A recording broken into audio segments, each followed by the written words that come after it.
अस्सलामुअलैकुम दोस्तों, क्या हाल चाल है। वो तमाम दोस्तों बाप जो किसी भी दूसरे मुल्क का वीज़ा लेने के ख्वाहां हैं, ख्वाहिशमंद हैं और उनको सही तरीके से रिक्वायरमेंट का नहीं पता, तो आप हमारी वीज़ा वाली प्ले लिस्ट में मखसूस वीडियोस देख सकते हैं। जिस भी मुल्क के मतलब जानना चाहते हैं, जिस पर्पज़ के लिए आपको इन्फॉर्मेशन चाहिए। कुछ कमेंट्स अक्सर आते हैं और रिसेंट भी एक कमेंट आया था कि ओमान में अगर आप हैं या किसी भी मुल्क में हैं तो आपका वीज़ा कौन-सा होना चाहिए और सैलरी कितनी हो तो वीज़ा यूरोप का मिल सकता है। देखिए, सबसे पहली चीज़ जो है वो मैटर करती है आपका पासपोर्ट, उसके बाद आपका बाकी स्टेटस, जिसमें आपका अगर लेट्स सपोज़ आप ओमान में हैं, पाकिस्तानी नेशनल हैं, सपोज़ पासपोर्ट हो गया पहला, उसकी रैंकिंग वर्ल्ड वाइड जो होती है वो मैटर करती है। उसके बाद आ जाता है आप ओमान में हैं तो किस वीज़ा के ऊपर हैं, किस तरह की कंपनी में काम कर रहे हैं, कितने पुराने हैं, और अगर वर्क वीज़ा है तो आपकी सैलरी जो आ रही है आपके अकाउंट में वो कितनी है और उसमें से आप हर महीना सेव कितना करते हैं। क्योंकि आपने अगर टूरिज़्म के लिए जाना है, बिज़नेस के लिए जाना है, जो भी पर्पज़ है, उस हिसाब से आपके अकाउंट में फ़ंड कितना है और वो आपने कैसे सेव किया हुआ है।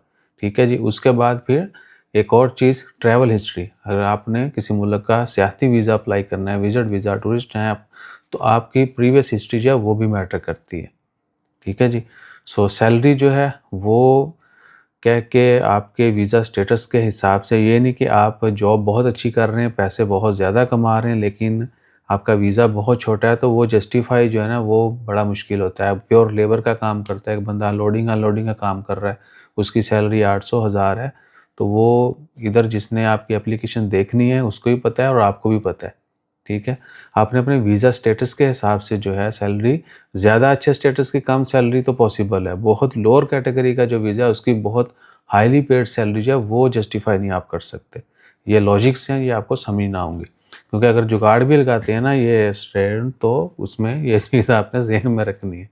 बहरहाल, और ये हो गया। और ट्रैवल हिस्ट्री, अगर आप टूरिस्ट हैं तो आपका देखिए, पहले डेफ़िनेटली ये नहीं है कि पाकिस्तान आपने मरी भी नहीं देखा मेरे जैसे लोगों ने, लेकिन जाना हमने यूरोप है। ठीक है। स्विट्ज़रलैंड घूमने जाना है, यूके देखना है, फ्रांस जाना है, ये वो। तो उनको भी पता है कि बंदा जो है ना आहो, फ्रेश पासपोर्ट के ऊपर बेशक वीज़ा लग जाता है, उसके कुछ तो जुगाड़ हैं और बाकी क्या है कि टेक्निक्स हैं।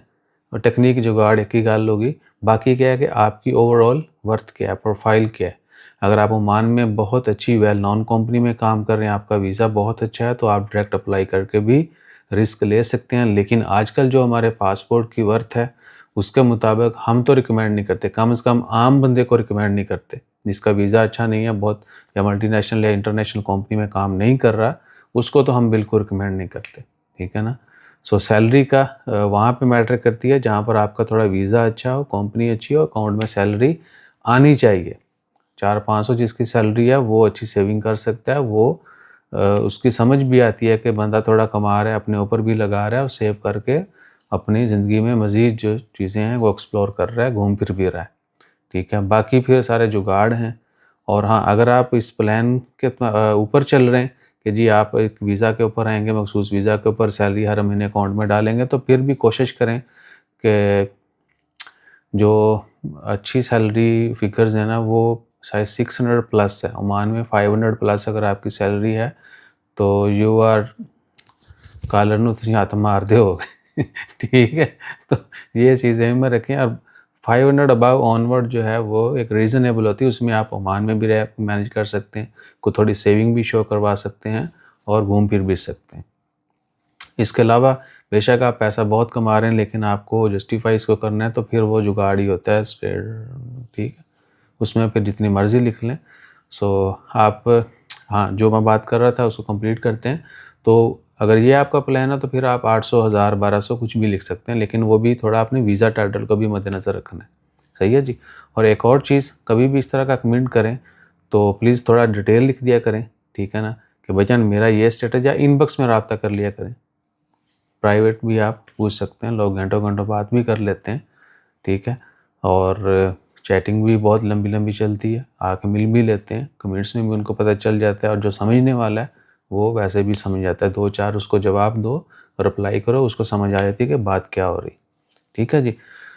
सो ये सूरत हाल है। बाकी अल्लाह ताला खैर रखे। उम्मीद है आने वाला सबके लिए अच्छा होगा। अपना ख्याल रखिए। जज़ाकल्लाह। अल्लाह हाफ़िज़।